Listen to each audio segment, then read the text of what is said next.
Go to the great city of Nineveh. Tell the people to stop being naughty. I am very unhappy with them." Jonah did not want to go to Nineveh. The people there were mean. What if they were mean to him? Jonah decided to run away.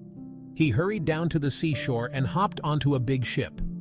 He wanted to sail very far away from Nineveh. As the ship sailed away, Jonah thought he was safe. But he was wrong. God loved Jonah and the people in Nineveh, even when they were naughty. He wanted to give them a chance to make things right. God made a big storm come. The wind howled, and the waves crashed onto the ship. The sailors were scared. They cried out to their gods for help. The big storm tossed the ship back and forth. The sailors knew someone on board must have made the gods angry. Jonah was hiding below deck, fast asleep. The ship's captain found Jonah. "How can you sleep at a time like this? Get up and pray to your God. Maybe he will help us." The sailors decided to throw their cargo overboard, hoping to lighten the ship. But the storm only grew worse. Finally, they decided to draw lots to see who was causing the storm. Jonah knew in his heart it was his fault. "It's my fault. I ran away from God and now he's angry. Throw me overboard and the storm will stop." The sailors didn't want to hurt Jonah, but the storm was getting worse. They prayed to Jonah's God, asking for forgiveness, and then they threw Jonah overboard. As soon as Jonah hit the water, the storm stopped. The sailors were amazed. They thanked Jonah's God for calming the storm. Jonah splashed around in the water, certain he would drown.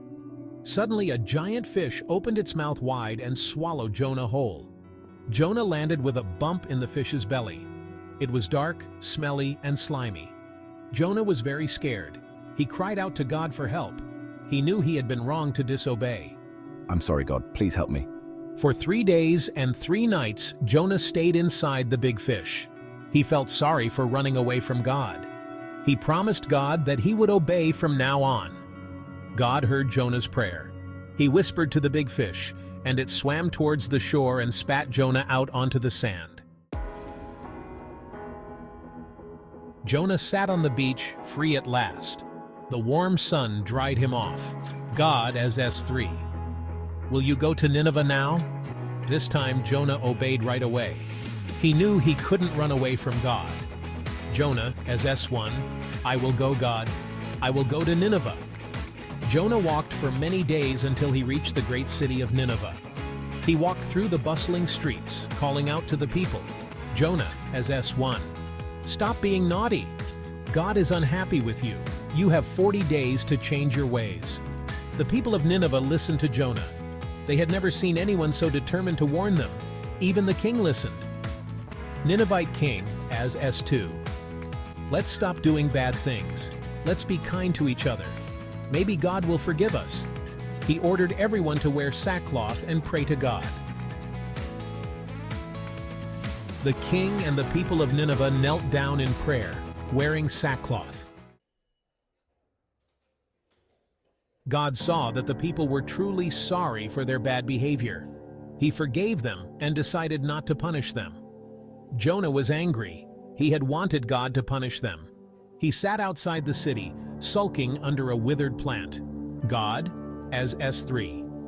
"Jonah, why are you so angry?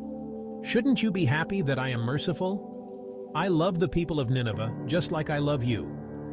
Jonah realized that God was right. He had been selfish and wanted to see the people punished. Jonah as S1. "I see now, God. I was wrong. Your mercy is a gift to all." Jonah learned a very important lesson that day. God is always ready to forgive those who are sorry for their mistakes. He gives second chances. And sometimes, the greatest joy comes from showing mercy and forgiveness, just like God does.